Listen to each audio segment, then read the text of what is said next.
अस्सलाम वालेकुम गाइस, कैसे हैं आप। उम्मीद करता हूं कि आप सब खैरियत से होंगे, खुश होंगे और हमारी दुआ है कि आप हमेशा खुश रहें, हंसते और मुस्कुराते रहें। मेरा नाम है रहमान अनवर और मैं हूं मोहम्मद सैयद और मैं हूं ज़फर इकबाल। और आज हम जिस वीडियो पर रिएक्ट करने जा रहे हैं, इस वीडियो का टाइटल है power of Indian rupees versus Pakistani rupees. तो चलो सबसे पहले वीडियो देखते हैं। अगर वीडियो पसंद आए तो लाइक सब्सक्राइब ज़रूर कीजिएगा और कमेंट में अपनी राय का इज़हार ज़रूर कीजिएगा। तो चलो वीडियो करते हैं शुरू। और 1947 में इंडिया की करेंसी की वैल्यू यानी इंडिया का जो रुपया था और हमारा जो पाकिस्तान का रुपया था, दोनों की वैल्यू एक जैसी थी। आज 2022 में इंडिया की करेंसी की वैल्यू हमारे से डबल से भी ज़्यादा हो चुकी है। क्या कोई भी रिफॉर्म्स नहीं की, लैंड रिफॉर्म्स नहीं की आपने, कोई इकोनॉमिक रिफॉर्म्स नहीं की आपने, कोई इंडस्ट्री नहीं लगाई, जिसके नतीजे में आज तक आपकी जो पावर वेल्थ जनरेशन है, जो वेल्थ जनरेशन है वो बहुत ज़्यादा कम है और फॉरेन रिजर्व्स कम है, जिसके नतीजे में आपको आज भी मसाइल जो तौर पर कि उनके यहाँ जो पैसा है, मनी है या इकोनॉमी है, वो जनरेट कर रहे हैं। ठीक है, वो जनरेट तो हम ज़रा एक्सप्लेन करिएगा, हम नहीं खुद जनरेट। अगर बंगाल को नहीं मिली थी, बंगाल पाकिस्तान से बाद में सेपरेट हुआ, बांग्लादेश बना, वो फिर पाकिस्तान से आगे निकल गया, ये तो फिर कोई लॉजिक ना हुई। अगर उधर भी इंडस्ट्री नहीं थी, वो तो हमारे से अलहदा होकर फिर हमारे से आगे निकल गया। जितनी एनर्जी खुद प्रोड्यूस करेंगे उतनी ही ज़्यादा बिजली सस्ती होगी, उतनी ही इंडस्ट्री को रिलीफ मिलेगा, वो प्रोडक्ट्स की जो लागत है वो कम होगी और बाहर भेजने में उन्हें कोई मसला नहीं होगा। ऐसे तो पाकिस्तान की प्रोडक्ट्स पाकिस्तान में लोग नहीं खरीदते, इतनी महंगी है, तो बाहर के लोग कैसे खरीदेंगे। और फिर वही चीज़ें हम जब बाहर से खरीदते हैं तो पाकिस्तानी अब 190 रुपये के करीब डॉलर है। ठीक है, अब मतलब कि एक जेल ही मंगवानी है, मैंने मूँछों पे जेल लगवानी होती है, वही मंगवानी हो तो वो $40 की मिलती है।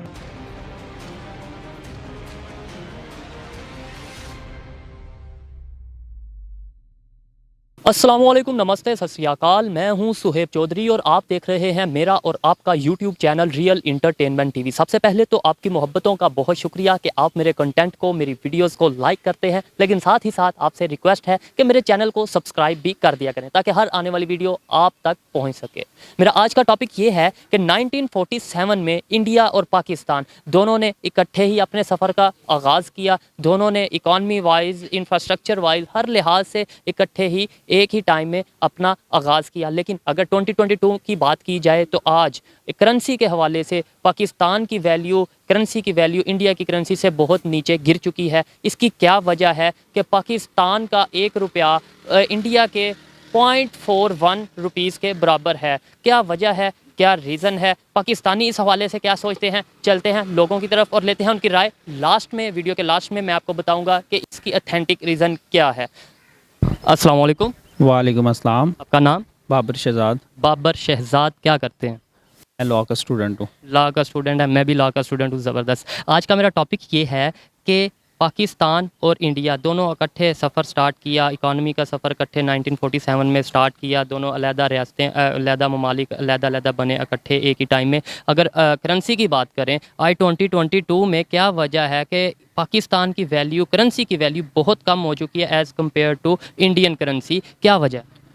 इसकी काफ़ी डिफरेंट वजूहात हैं। अगर इसको आप स्टार्ट से शुरू करें, जहाँ से आपने क्वेश्चन स्टार्ट किया है कि पाकिस्तान और इंडिया का जो है वो पार्टीशन के बाद जो है वो इकट्ठे सफ़र शुरू हुआ, तो वो बिल्कुल चीज़ें ऐसी नहीं थी, क्योंकि उसकी सबसे बड़ी वजह ये थी कि जितनी इंडस्ट्रियलाइजेशन जो कॉलोनियल पीरियड में यहाँ पे हुई थी, वो उसके जो जितने बड़े बड़े सेंटर्स थे वो पार्टीशन के बाद सारे इंडिया में थे, और जो हिस्से पाकिस्तान में आए, ख़ास तौर पे पंजाब और बंगाल वगैरह थे, यहाँ पे इंडस्ट्रियलाइजेशन जो है वो उस तरह की रैपिड नहीं हुई थी। और दूसरा, अगर आप सर सॉरी, मैं आपकी बात को कट कर रहा हूँ, लेकिन आपने ये बोला कि जितनी भी इंडस्ट्री थी, आपके कहने का मतलब यह वो इंडिया के हिस्से में आ गई और पाकिस्तान को और बंगाल को नहीं मिली। अगर आपकी क्वेश्चन का मैं, आपकी बात का मैं आंसर इस तरीके से करूँ कि अगर बंगाल को नहीं मिली थी, बंगाल पाकिस्तान से बाद में सेपरेट हुआ, बांग्लादेश बना, वो फिर पाकिस्तान से आगे निकल गया, ये तो फिर कोई लॉजिक ना हुई। अगर उधर भी इंडस्ट्री नहीं थी, वो तो हमारे से अलहदा होकर फिर हमारे से आगे निकल गया। नहीं, देखिए वो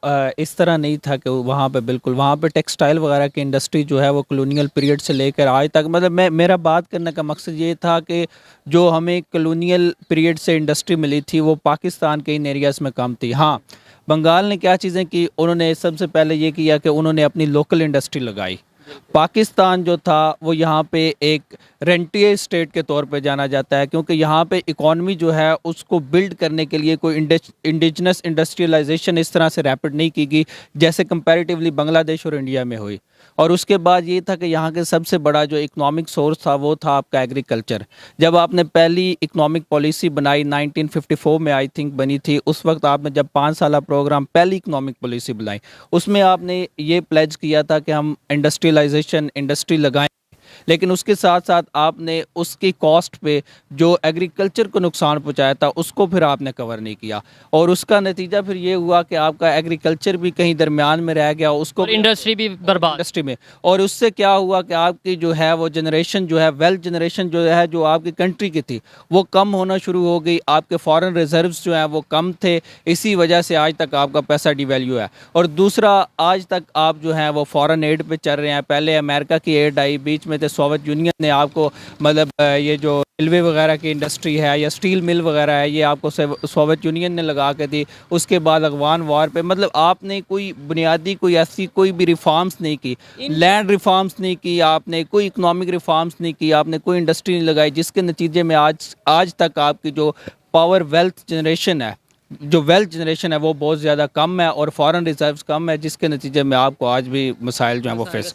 आपकी बात अगर कंक्लूजन किया जाए तो आपका कहने का मतलब यह है कि कोई पॉलिसी ऐसी ज़बरदस्त किस्म की नहीं बनी इकोनॉमी को लेकर, इंडस्ट्री को लेकर या वेल्थ सेक्टर को लेकर, कोई ऐसी पॉलिसी ही नहीं बनी कि जिस पे काम करके हम जिसको फॉलो करके आगे बढ़ते। ऐसी पॉलिसीज़ तो हर 5 साल में नहीं आती रहती हैं। आपने कोई लॉन्ग टर्म जो है वो इकोनॉमिक पॉलिसी नहीं बनाई, आपका कोई पोलिटिकल कंसेंसस नहीं हो सका, जिसकी वजह से कोई पॉलिटिकल प्रोसेस आप बिल्ड नहीं कर सके। आप फॉर्मेटिव फेज से ही लेके जो है वो फॉरेन एड में धंस गए थे, आपने अपनी इंडस्ट्री वगैरह नहीं लगाई, जिसके नतीजे में जो आपकी आज भी जो जनरेशन है आपको हर दफ़ा 5 साल के बाद IMF के पास जाना। 5 साल नहीं, अब तो हम 2 साल बाद भी चल जाते हैं। अब तो हम IMF के अलावा और भी बहुत से ममालिक के पास चल जाते हैं। क्या बाकी जो सारे मतलब ग्लोबल जितने भी जो दे दे ले लेते हैं, जो दे दे वो ले लेते हैं। अभी आप सऊदीया के पास गए हुए थे 8 अरब का उन्होंने कहा है, लेकिन अभी मिला नहीं।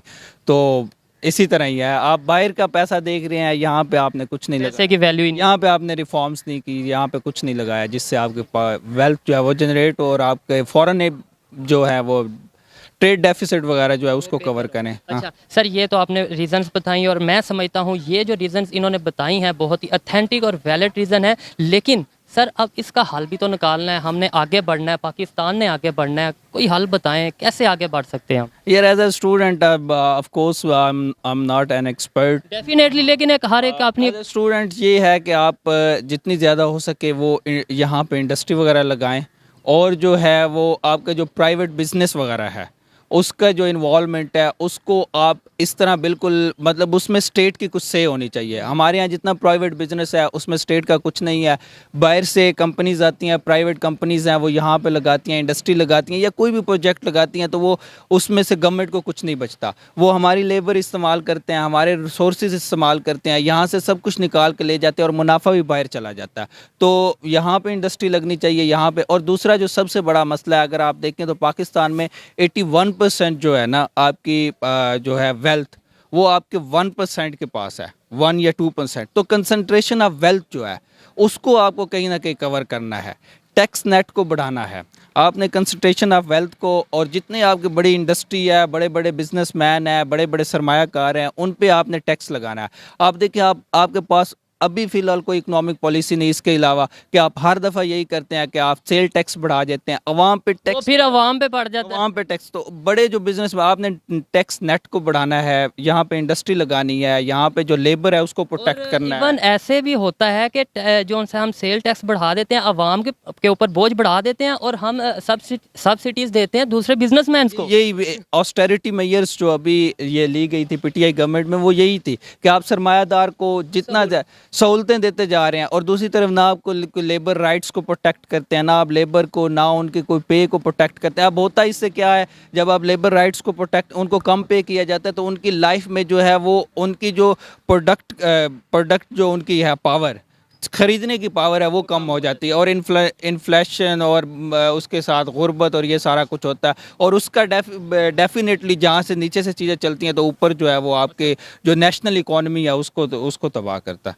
ज़बरदस्त, बहुत अथेंटिक और लॉजिकल बातें की हैं। बहुत अच्छा लगा आपसे बात करके, बहुत शुक्रिया। Thank you very much. अस्सलाम वालेकुम। वालेकुम सलाम। आपका नाम? अमजद इस्लाम। अमजद इस्लाम साहब, क्या करते हैं? मैं पढ़ाता हूँ। ज़बरदस्त सर, आज का हमारा टॉपिक, आज का क्वेश्चन ये है कि इंडिया और पाकिस्तान 1947 में दोनों ने इकट्ठे ही अपने सफ़र का आगाज़ किया। दोनों सेपरेट हुए और दोनों ने अपनी अपनी एक जिद्दोजहद, अपना एक काम, एक अपना मतलब सेटअप इकट्ठे स्टार्ट किया। लेकिन अगर आज बात की जाए 2022 में, तो पाकिस्तान की करेंसी की बात करें तो बहुत कम हो चुकी है एज़ कम्पेयर टू इंडिया। यानी कि हमारा 1 रुपया उनके आधे रुपये से भी कम है। आई थिंक 2.5 जो है ना उनका रेट है अगर बात की जाए, और 0.41 हमारी 1 रुपये की वैल्यू है उनके 1 रुपये के बराबर मुकाबले में। क्या रीज़न समझते हैं? इसमें जो पहली बात तो मैं करूँगा कि इंडिया और पाकिस्तान का कंपैरिजन मतलब एक ख़ास तरीके से बनता नहीं है।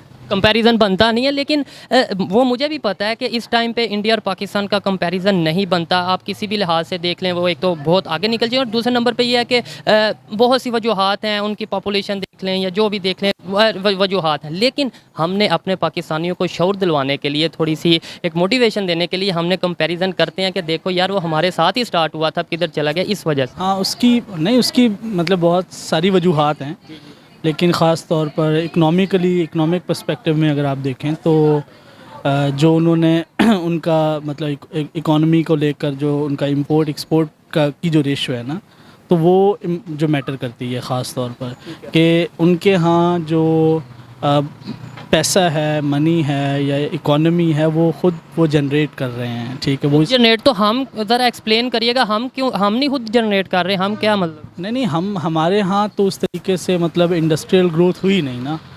ठीक है, और उस तरीके इंडस्ट्रियलाइजेशन भी नहीं हुई। ठीक है, हमारे यहाँ उसकी बहुत सारी पॉलिटिकल रीजंस हैं।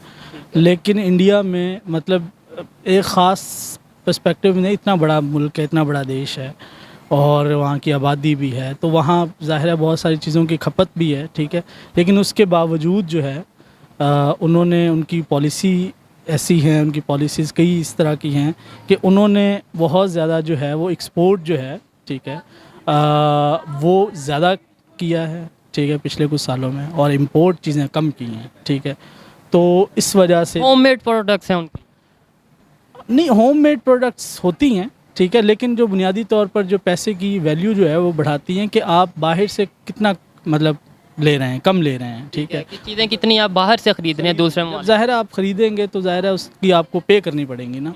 ठीक है, लेकिन जब आप अपनी चीज़ें बनाकर बाहर बेचते हैं तो ज़ाहिर है आपकी जो सादा तरीके से अगर हम कहें कि पैसे की जो वैल्यू वो बढ़ती है। ठीक है, तो इंडिया जो है वो इस मामले में उनके काफ़ी ज़्यादा मतलब वो ये है कि वो चीज़ें जो है वो खुद जनरेट कर रहा है, जो है पैसा जनरेट हो रहा है वहाँ पर। ठीक है, एक ग्लोबली जो मतलब मार्केट का जो तसव्वुर होता है, मंडी का जो तसव्वुर है, उसमें वो चीज़ें बना रहा है और वो एक्सपोर्ट कर रहा है बाहर के ममालिक में। ठीक है, कई चीज़। आपको क्या लगता है, बहुत आपने ज़बरदस्त बात की, लेकिन अक्सर पाकिस्तानी ये कहते हैं कि जी इंडिया में पॉपुलेशन बहुत ज़्यादा है, जिसकी वजह से वो तरक्की कर रहा है, जिसकी वजह से उसके पैसे की वैल्यू ज़्यादा है। तो आपको क्या लगता है, ये भी कोई फैक्टर है? पॉपुलेशन ज़्यादा या कम होने से नहीं है, लेकिन अगर पॉपुलेशन ज़्यादा है तो मुल्क भी काफ़ी रकबे के लिहाज से, मसाइल भी वैसे ही होंगे, फिर उसके मसाइल भी उस तरीके से ज़्यादा होंगे। लेकिन मसला ये होता है ना कि जो पॉलिसीज़ होती हैं ना वो बड़ी इंपॉर्टेंट होती हैं इस सारे फिनोमेना में ना।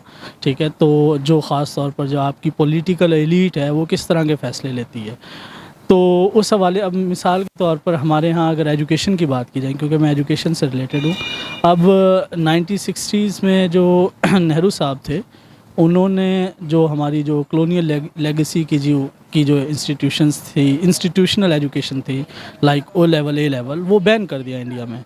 और वहाँ पर एजुकेशन का जो करिकुलम है वो एक अपना सेटअप बनाया। हाँ, मतलब अपना सेटअप इस सेंस में कि मतलब उनकी एलीट क्लास का बच्चा और एक लोअर मिडल या लोअर क्लास का बच्चा सिलेबस वही पढ़ेगा, मतलब सेम सिलेबस। हमारे यहाँ ये है कि हमारी पॉलिटिकल एलीट जो है वो ओए लेवल्स करती है और बाहर चली जाती है, और लेकिन जो हमारे यहाँ जो लोकल है और लोअर क्लास के लोग हैं वो उनका सिलेबस कुछ और है, और इससे कई तरह की चीज़ें पैदा होती हैं। और वो जब और फिर पॉलिटिकल एलीट जो होती है वो एक ख़ास किस्म का तबका रहता है और उसके ख़ास और वही तरक्की करते हैं, बाकी मुल्क तरक्की नहीं करता। हाँ, ज़ाहिर है उसकी उसमें ये एक बड़ा इंपॉर्टेंट फैक्टर है मुझे ज़ाती तौर पर। सर मुझे लास्ट में ये बताइएगा, आखिर कैसे पाकिस्तान तरक्की कर सकता है, कैसे हमारी जो पैसे की वैल्यू है वो बढ़ेगी, कैसे हम इकॉनमी वाइज स्ट्रांग होंगे?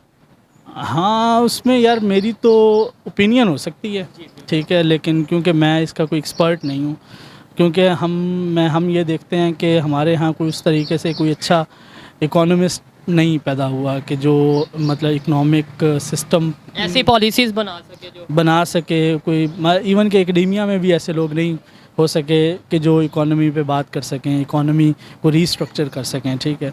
तो अब हमारे हालात तो अब जिस तरह के चल रहे हैं, ठीक है, जो पॉलिटिकल क्राइसिस पैदा हुआ पड़ा है और जिस तरह के मतलब पॉलिटिक्स में क्राइसिस पैदा हो गया है, ठीक है, और उसमें जो हमारी जो ख़ास तौर पर इकोनॉमी में IMF की, वर्ल्ड बैंक की, अमेरिका की और इस बहुत ज़्यादा इंटरफेरेंस है, तो उसमें और फिर ये है कि जो इंडस्ट्री का जो है वो यहाँ से शिफ्ट हो जाना है और इंडस्ट्री का बहुत कम यहाँ पर जो है वर्क करना है, तो उसकी वजह से तो मुझे तो नहीं लगता कि जो मुस्तकबिल करीब में है कि कोई इससे कोई पैसे की वैल्यू बढ़ेगी। मुझे मतलब मैं इस बारे में पेसिमिस्ट हूँ। आपको नहीं लगता कि पैसे की वैल्यू पाकिस्तान में बढ़ेगी? लेकिन मैं पाकिस्तानी हूँ, इसलिए मेरी यही ख्वाहिश है और मेरा यही एक मतलब मैं यही चाहता हूँ कि पैसे की वैल्यू पाकिस्तान में बढ़े। मैं भी यही चाहता हूँ। हाँ बिल्कुल, लगता कि बात वही मैं बात कर रहा हूँ, ज़ाहिर बात है हर पाकिस्तानी अपने वो जो आप फैक्ट्स के साथ बात कर रहे हैं, जो आप देख रहे हैं प्रॉपर जो माहौल जा रहा है उस लिहाज से नहीं। हाँ, उससे तो यही नज़र आ रहा है कि यहाँ पर जब तक जो है वो आप ख़ुद जनरेट करने के काबिल कुछ नहीं होते तब तक तो वैल्यू बढ़ना जो है मुश्किल है, ठीक है। और जब और IMF और इनकी वर्ल्ड बैंक की और जो ग्लोबल जो स्पेक्टेटर्स हैं पावर के और उनकी मुदाखलत के बगैर तो आप नहीं चल सकते ना, ज़ाहिर है वो आप उनसे जब तक लोन लेना नहीं बंद करेंगे तो लोन जो है वो एक बहुत बड़ा फैक्टर है हमारे पैसे की जो वैल्यू है इसको। हाँ जी गाइस, तो जैसा कि आप वीडियो देख रहे थे तो वीडियो भी काफ़ी इंटरेस्टिंग थी और जैसा कि हमारे पैसे की बात हो रही थी तो हमारा पैसा तो अब खैर भाई उसकी तो वैल्यू ज़ीरो हो रही है आहिस्ता आहिस्ता। बाकी ओवरऑल कंट्रीज़ की तरफ से देखा जाए तो वैसे ही ज़ीरो था, लेकिन अब अपनी कंट्री के अंदर भी ज़ीरो ही होता जा रहा है भाई। कि डॉलर अब देख लें कि मेन चीज़ जो है ना वो डॉलर ही देखी जाती है। तो अगर इंडिया और पाकिस्तान में अगर देखा जाए तो वो हमारा 1 रुपया और इंडिया का मुझे लगता है 2.5 है। तो वो भी जो है ना वो अब डबल, पहले डबल था, अब जो है ना वो भी आस्ता आस्ता जो है ना वो ज़्यादा हो रहा है। तो इसी तरह जो है ना वो रुपए की वैल्यू जो है ना वो दिन ब दिन डिक्रीज़ हो रही है। बिल्कुल भाई, और हालात ही कुछ ऐसे बनते जा रहे हैं कि ऐसी भाई बात रही तो पाकिस्तान पहले तो जाते थे जर्मनी, दुबई, या वो इंडिया चले जाएंगे काम करने के लिए। उनका पैसा बड़ा, उधर जाकर काम करते हैं क्योंकि उधर का 1,000 हो तो इधर 2-3 नहीं बन जाता। अब तो 3,000 बन 3,000 बन जाता है। तो देखो यार अब मुल्क किस तरफ जा रहा है, किस दिशा में जा रहा है। अब एक तो सिनेरियो यही है कि आप ना एक दिशा में चलते हैं कि अब ये इसका सिनेरियो आएगा तो ये सब ठीक कर देगा, इसके पीछे सारे लगे कि इस बंदे ने होना और इसने मुल्क के हालात सेट करने बस।